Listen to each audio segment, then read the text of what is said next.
The walls of Kensington Palace are thick. They are designed to keep history in and the public out.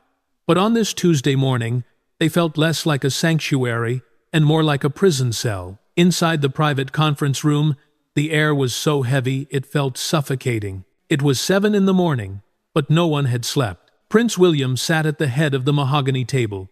His eyes were red-rimmed, his jaw set so tight it ached. In front of him lay the 5 anonymous letters that had turned his world upside down. To the public, he was the composed Prince of Wales, the future king. But in this room, in this moment, he was just a terrified father backed into a corner. Across from him sat the gray suits, the senior palace advisors. These were men who had served the crown for decades. They dealt with scandals, divorces, and deaths with the same cold detachment. To them, the letters claiming Prince Louis might have been switched at birth were not a family tragedy. They were a PR problem to be managed. The chief of staff, a man known for his icy demeanor, pushed the letters away with the tip of his pen, as if they were contaminated. He spoke with a calm, patronizing tone, telling William that they had seen this before. He called them lunatics and fantasists, insisting that engaging with such filth would only give it oxygen. But William looked down at the letters. He saw the details, the specific room numbers, the mention of the power outage, the staff movements. These weren't the ramblings of a madman. They were the memories of a witness. William felt a dangerous rumble in his voice as he asked if they truly considered his son's identity to be mere oxygen for rumors. He argued that this person knew things that weren't in the public domain. They knew about the blackout. The advisor dismissed it as a lucky guess, a common trope in fiction, and insisted their strategy remained unchanged. Dignified silence. He warned that acknowledging the rumors would validate them, and the media would tear the boy apart. A spike of heat rose in William's chest. It wasn't just anger, it was fury.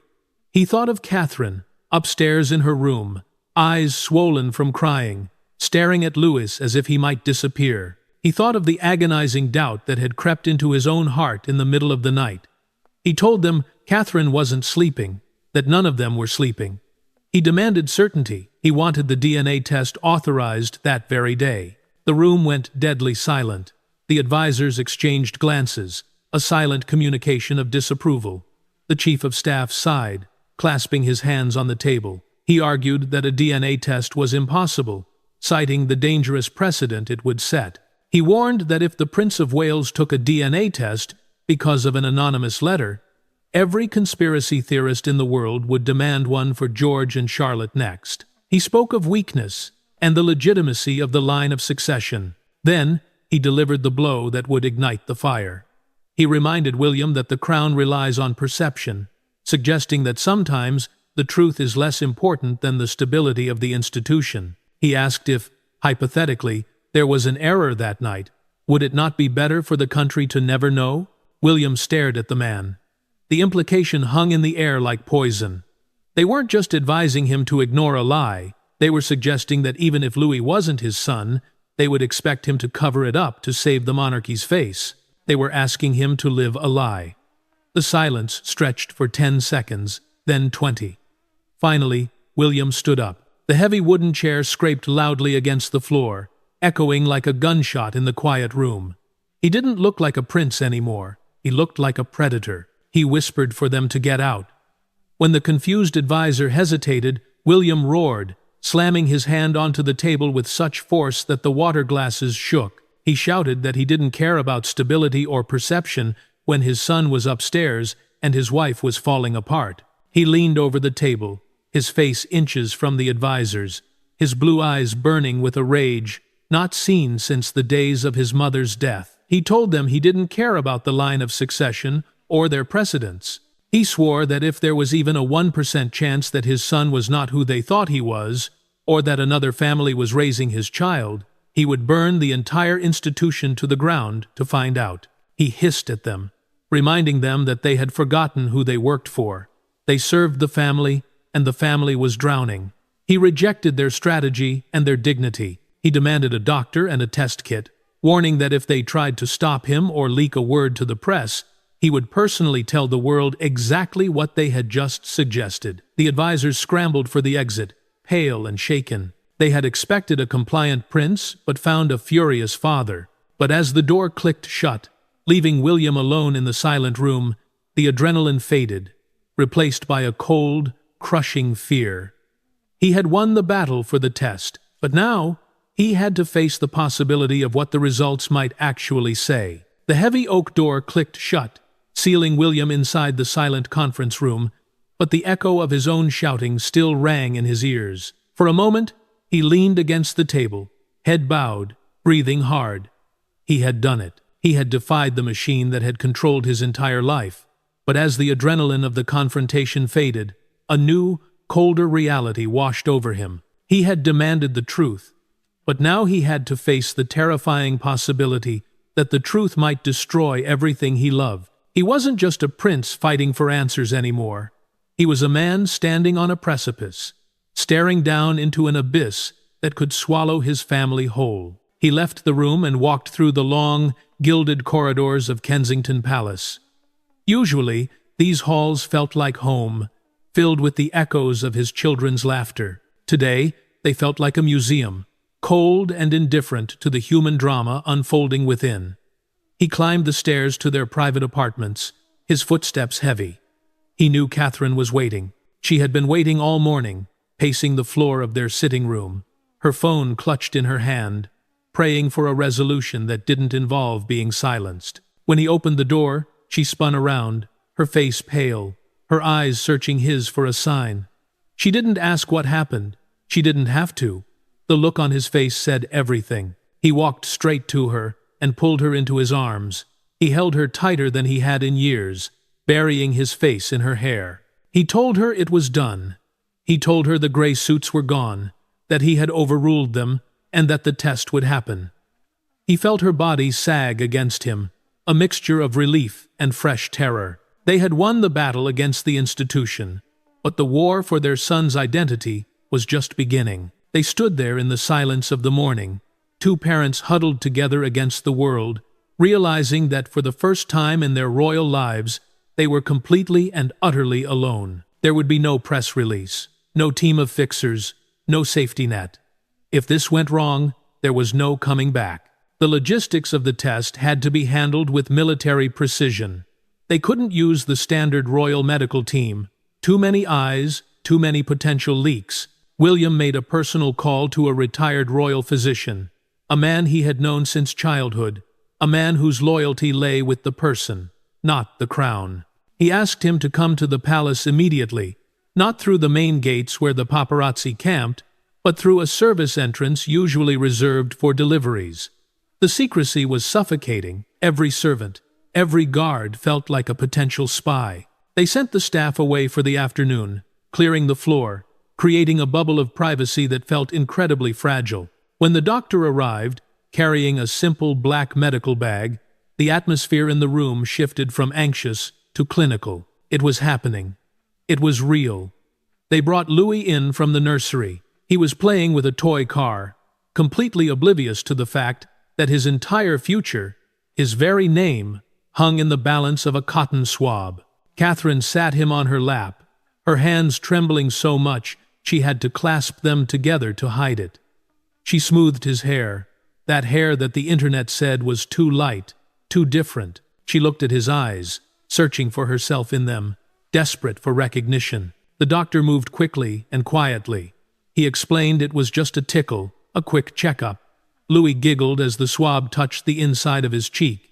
It took less than 10 seconds. 10 seconds to collect the genetic map of a potential king. Then it was William's turn, then Catherine's.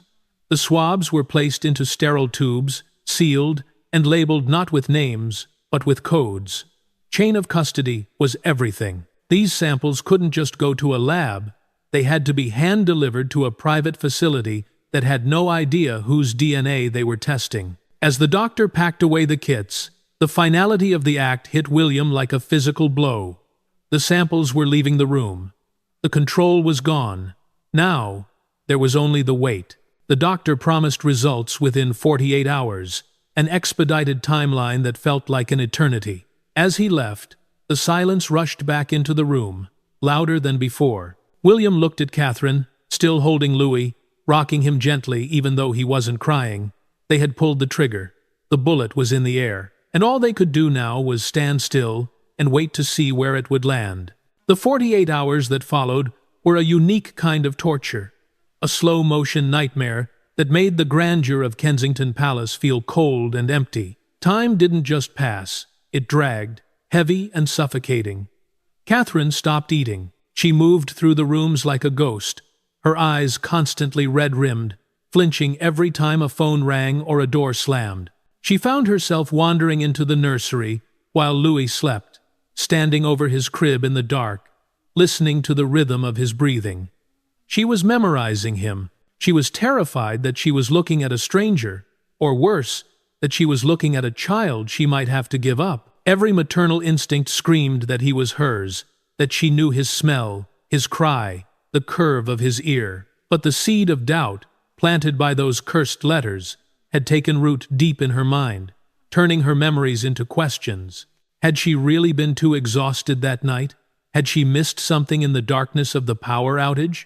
While the royals suffered in their gilded cage, a few miles away in a modest London neighborhood, the mirror image of their pain was unfolding in a small, cluttered living room. The woman who had sent the final anonymous ultimatum was not a villain.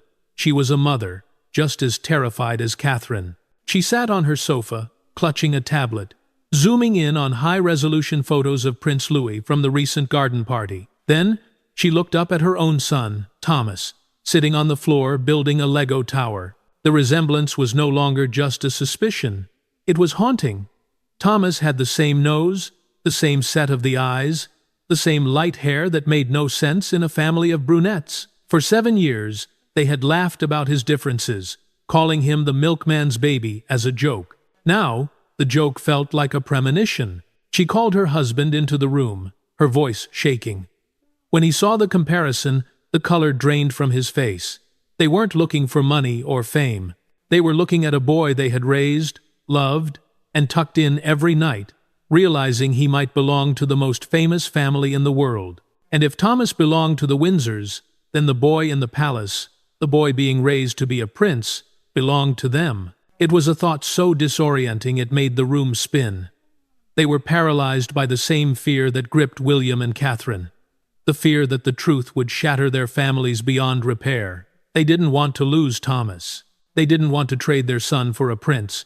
They just wanted the gnawing, sick feeling in their stomachs to go away.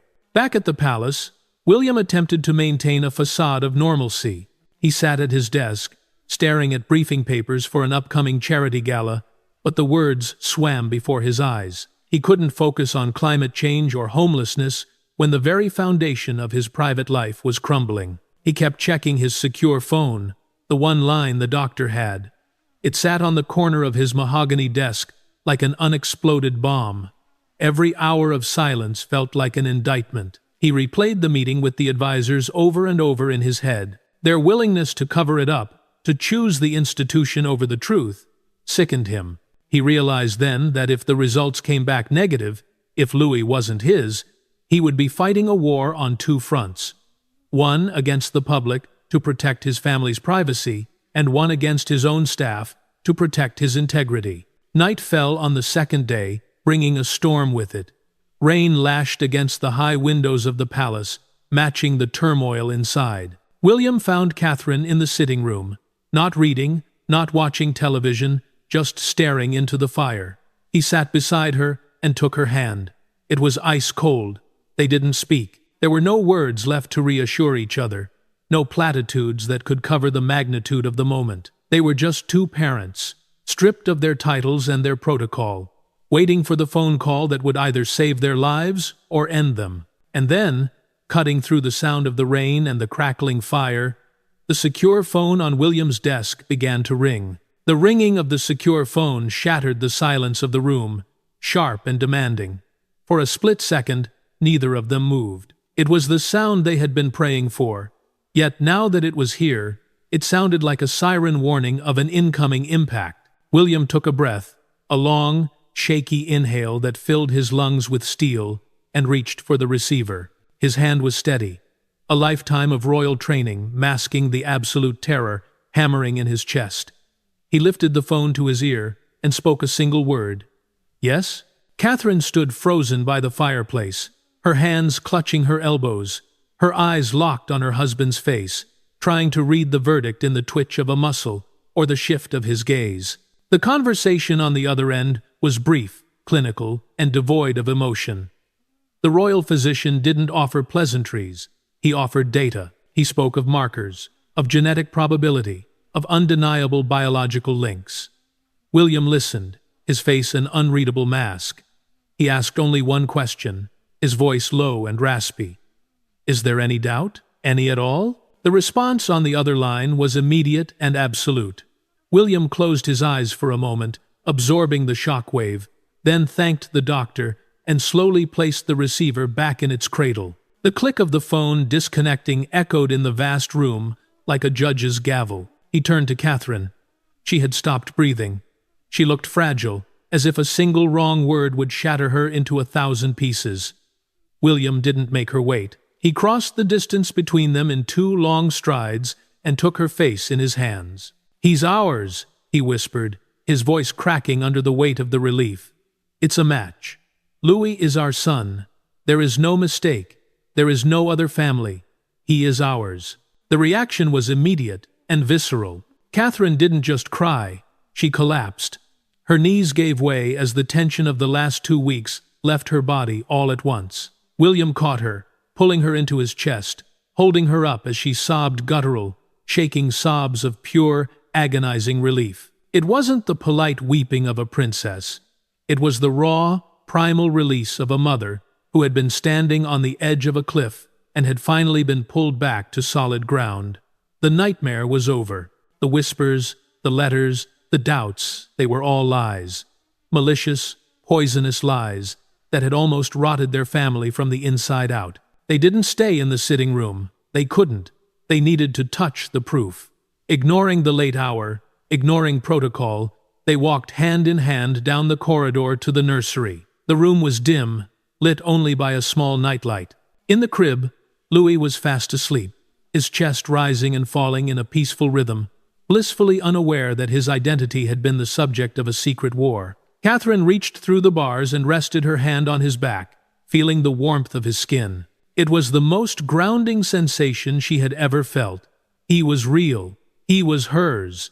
The connection she had doubted in her darkest moments came rushing back, stronger and fiercer than before. William stood behind her, a hand on her shoulder, watching his son sleep. The rage that had fueled him for days began to ebb, replaced by a fierce, protective determination. But as the initial wave of euphoria faded, a new feeling took its place. Vindication. They had the truth now.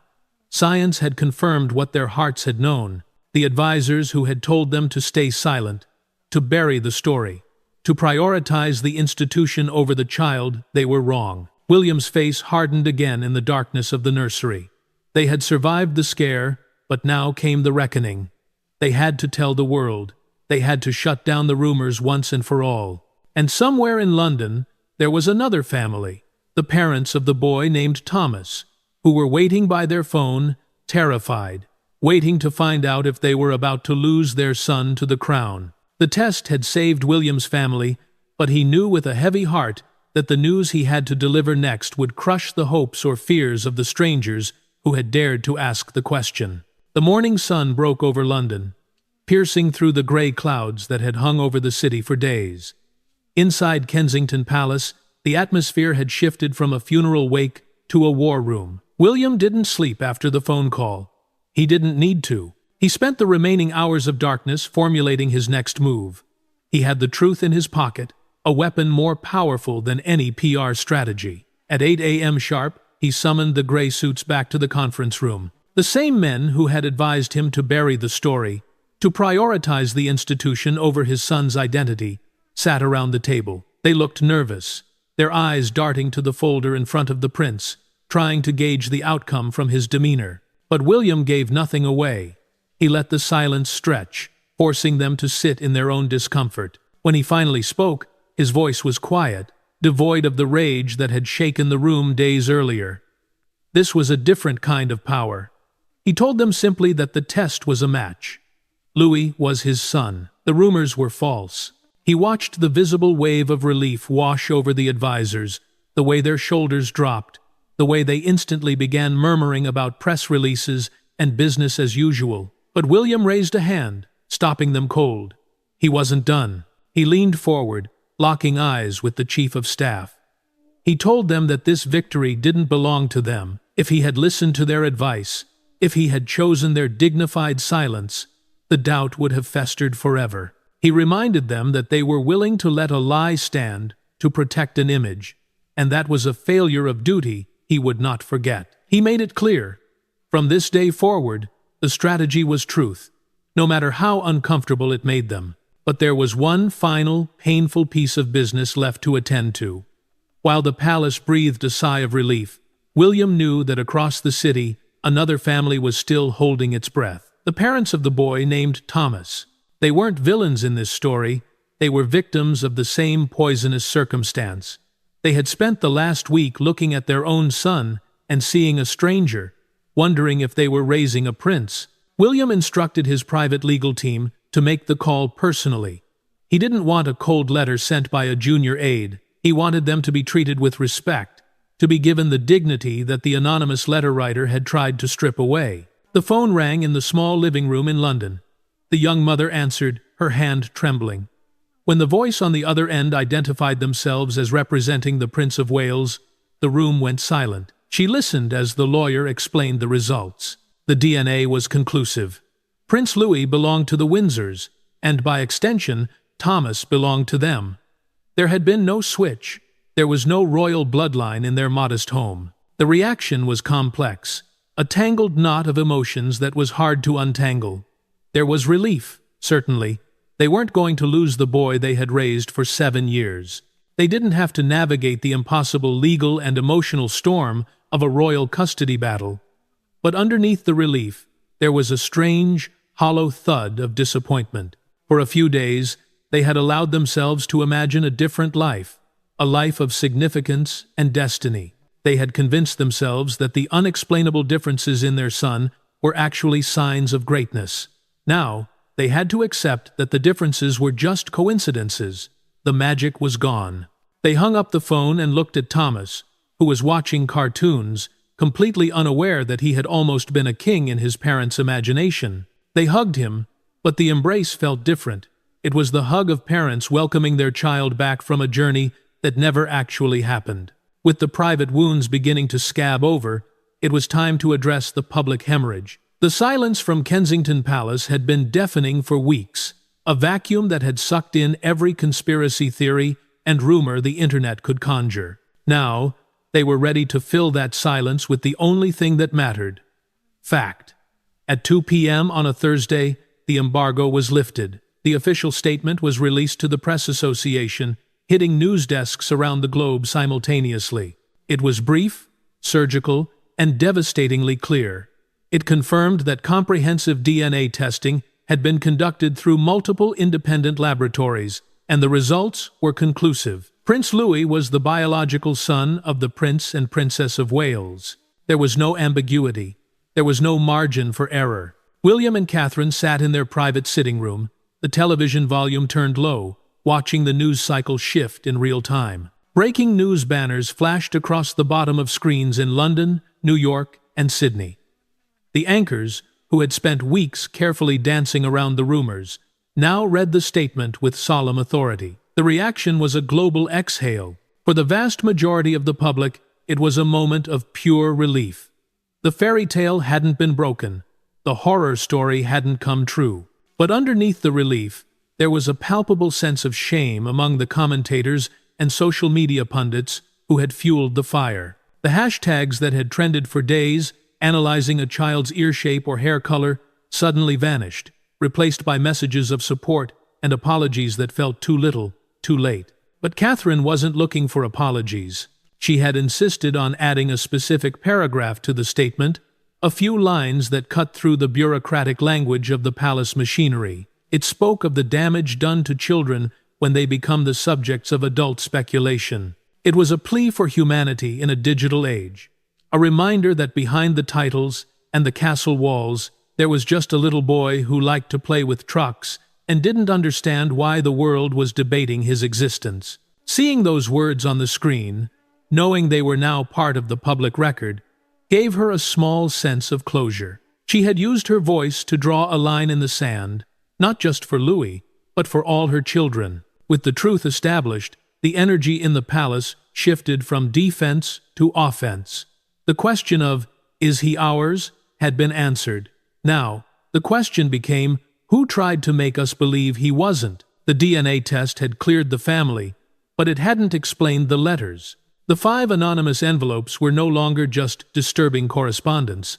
They were evidence in a crime of harassment and psychological warfare. William wanted a name. He didn't just want the rumors to stop. He wanted to know who had hated them enough to construct such an elaborate lie, who had known enough about the hospital layout and the power outage to make the lie believable. The investigation moved from the medical labs to the back rooms of security intelligence. Palace investigators, working alongside private detectives, spread out the letters on a large table. They weren't looking at the words anymore. They were looking at the paper trail. The stamps had been bought at different post offices across London, a deliberate attempt to scramble the origin. The paper was generic, untraceable office stock, but the writer had made a mistake. In their arrogance, or perhaps their desire to be believed, they had included details that only a handful of people could have known. The shift schedules, the specific maintenance logs of the blackout, the layout of the maternity ward in 2018. This wasn't a random internet troll living in a basement. This was someone who had walked those halls. The suspect pool began to shrink rapidly. They cross-referenced the employee lists from the hospital during that specific week in April 2018 with people who had been terminated or had left under bad terms. They looked for grudges. They looked for financial troubles.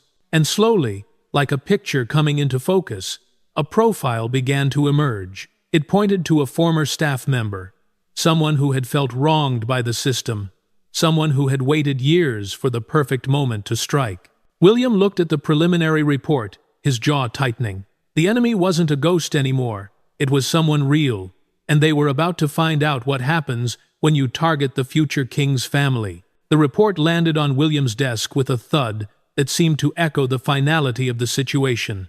The hunt was over. The investigators had done their job, peeling back the layers of anonymity to reveal the face of the tormentor. It wasn't a foreign state actor, nor was it a political extremist. It was far more mundane, and in a way, far more pathetic. The writer of the letters, the architect of the family's 2 weeks of hell, was a former administrator at the private hospital where Louis was born. She had been terminated 3 years prior for misconduct, a bitter end to a mediocre career. But she had left with one dangerous weapon: knowledge. She knew about the power outage. She knew the shift patterns. And she had weaponized that administrative trivia into a dagger aimed at the heart of the monarchy. The interrogation revealed a motive that was terrifying in its pettiness.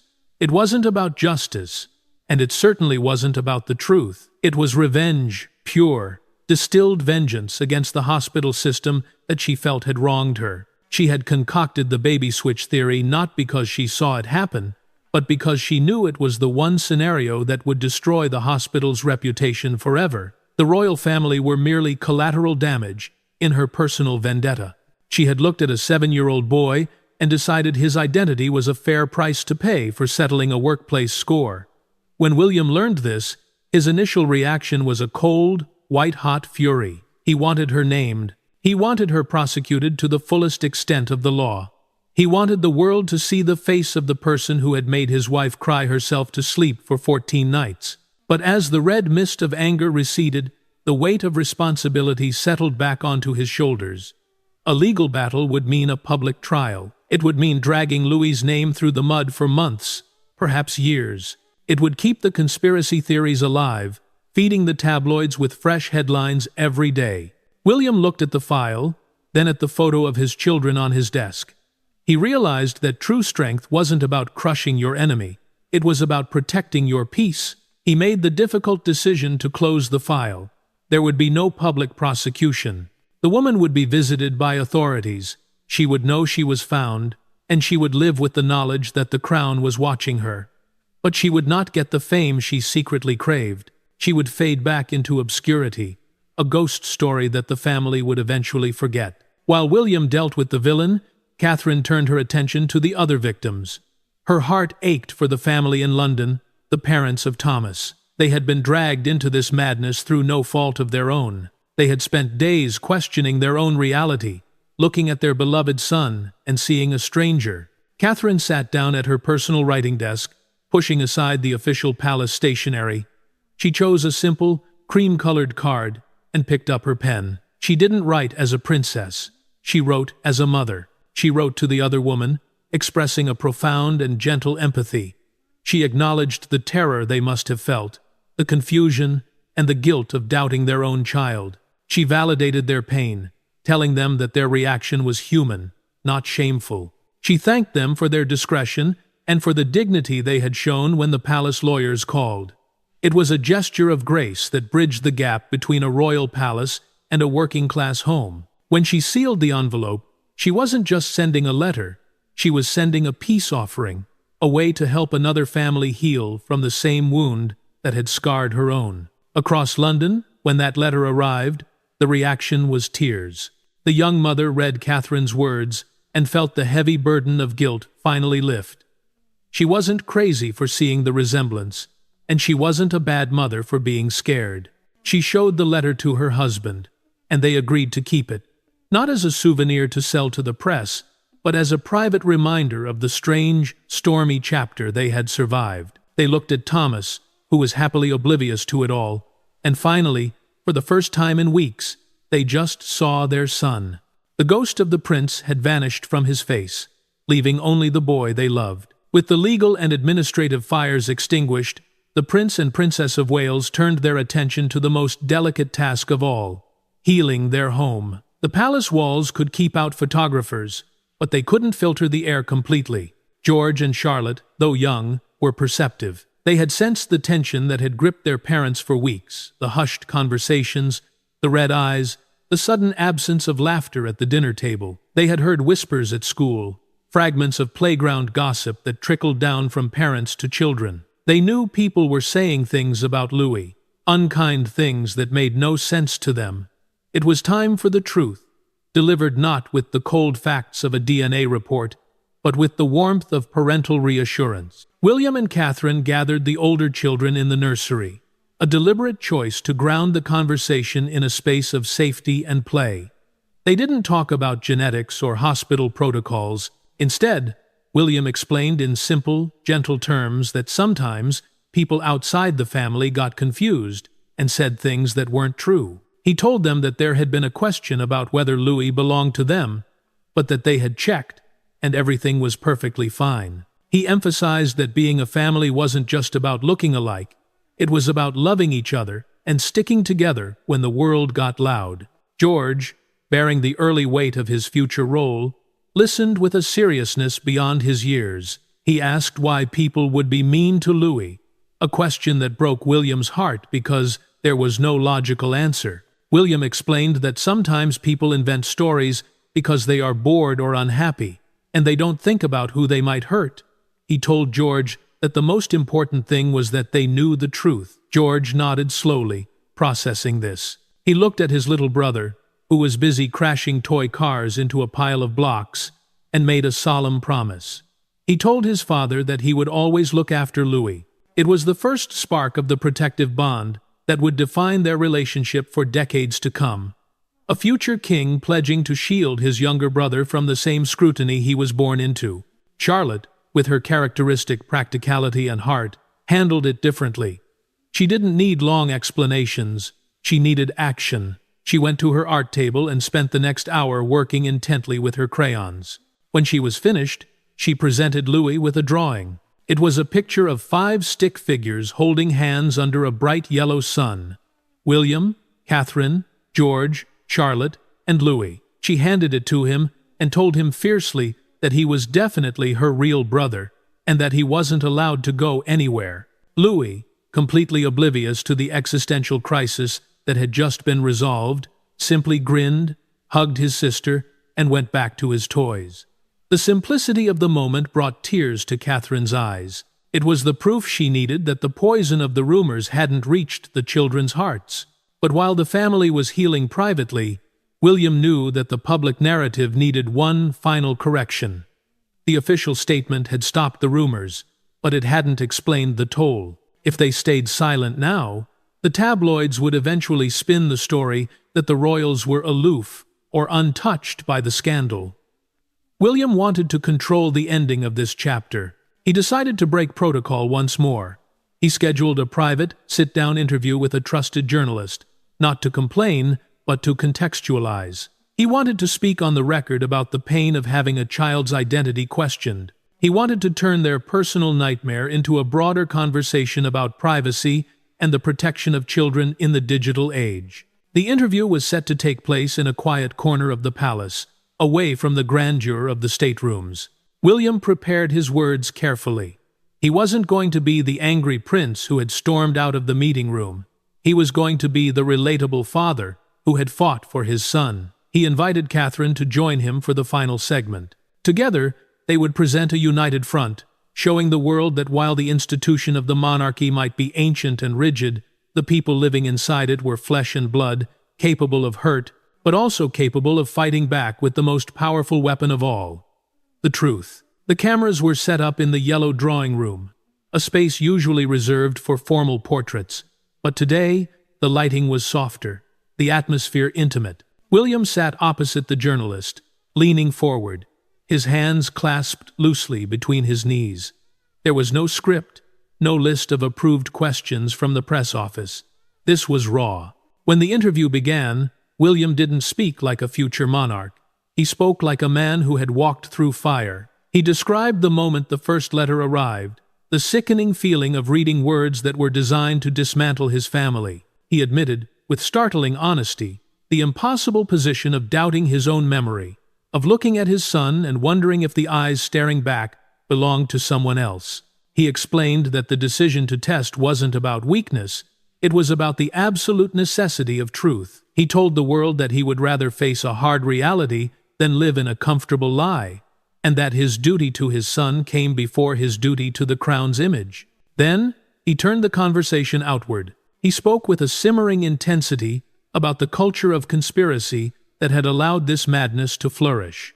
He expressed a deep, protective anger about how quickly the internet had turned a 7-year-old boy into a subject of debate, dissecting his features as if he were a specimen in a lab. He called for a reckoning in how society protects children, all children, not just royal ones, from the digital mob that creates harmful theories for entertainment. It was a moment of leadership that transcended politics, a father demanding better for the next generation. Catherine joined him for the final segment, bringing a different, quieter strength to the room. She didn't speak of anger. She spoke of the fragility of certainty. She described the bond between mother and child as something that feels unbreakable, yet admitted how terrifyingly easy it was for doubt to creep in during the dark hours of the night. She confessed that for 2 weeks she had felt like she was failing Louis by even allowing the question to exist in her mind. But the most powerful moment came when she addressed the anonymous letter writer directly. Looking straight into the camera lens, she didn't offer condemnation. She acknowledged that the person might have genuinely believed they were doing the right thing, or perhaps they were driven by a pain she couldn't understand. But she reminded them, and the world, that actions taken in the shadows have real consequences in the light. She spoke of the unnecessary pain caused to her family and to the innocent family across London. She ended on a note of forgiveness. She refused to carry the weight of resentment. She said that holding on to anger would only let the poison of the letters continue to work. Instead, she chose to let it go. She hoped that this ordeal would serve as a wake-up call, a reminder that behind every headline and every rumor, there are real human hearts that break and bleed. When the interview aired days later, the response was overwhelming. The public, often cynical about royal PR, saw the raw emotion and the genuine vulnerability. The narrative shifted instantly. The forums that had hosted the conspiracy theories fell silent, shamed by the dignity of the couple's response. The family had not just survived the scandal, they had rewritten the rules of how to handle it. They had turned a crisis of identity into a victory of character. As the cameras turned off and the lights dimmed in the drawing room, William and Catherine stood up, hand in hand. They had told their story. Now, finally, they could go back to just being parents.